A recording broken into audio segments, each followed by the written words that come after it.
Wikileaks has published more than 90,000 US military documents in a coordinated release with the New York Times, the Guardian and Der Spiegel in Germany. The massive pile of classified material is being described as one of the biggest leaks ever of US military intelligence. It reveals details of the war in Afghanistan and the NATO allies' relationship with Pakistan. To assess some of the detail, we're joined now from Washington by North America correspondent Craig McMurtry. Craig, I appreciate that this is a mountain of documents, but talk us through what is the type of information that's included in them. Well, Lee, they're quite mundane field reports. It's raw intelligence that Wikileaks has released. The documents talk about frustration and anger that US forces feel toward Afghan forces and their equipment levels. There's anger over Pakistan's reluctance to engage with insurgents near the border. There are reports about insurgents using surface-to-air heat-seeking missiles, which certainly hasn't been spoken of before.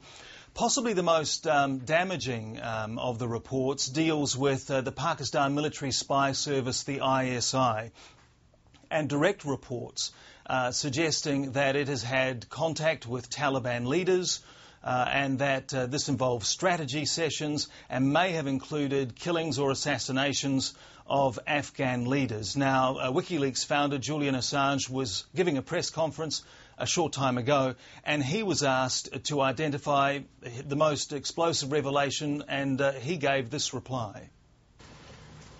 I'm often asked this question: what is the most single damning revelation? What is the thing that is easily capturable, the single event, the single personality, the single mass killing? But that is not the real story of this material. The real story of this material is that it's war. It's one damn thing after another.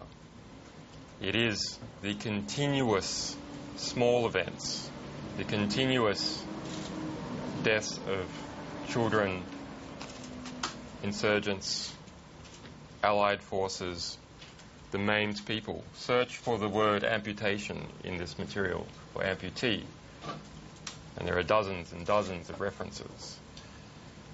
So this is the story of the war since 2004. Julian Assange there of Wikileaks. Craig, where has this information come from and how reliable is it? Well, we certainly can't independently verify it. It is raw intelligence. It's come from the field. It's suggested that some of the information has come from paid informants.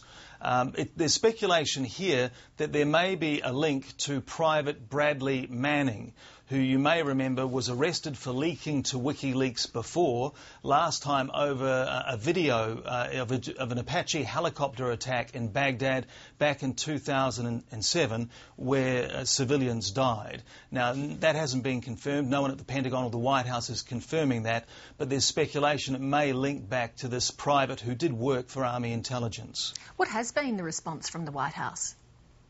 Well, the White House has been furious. National Security Advisor James Jones has said it's a threat to national security, it's irresponsible. Now, the White House has known this was coming. They knew about the documents about a week ago. Wikileaks, in quite a sophisticated strategy, shared the information with some mainstream press, the New York Times, the Guardian and Der Spiegel, as you said earlier.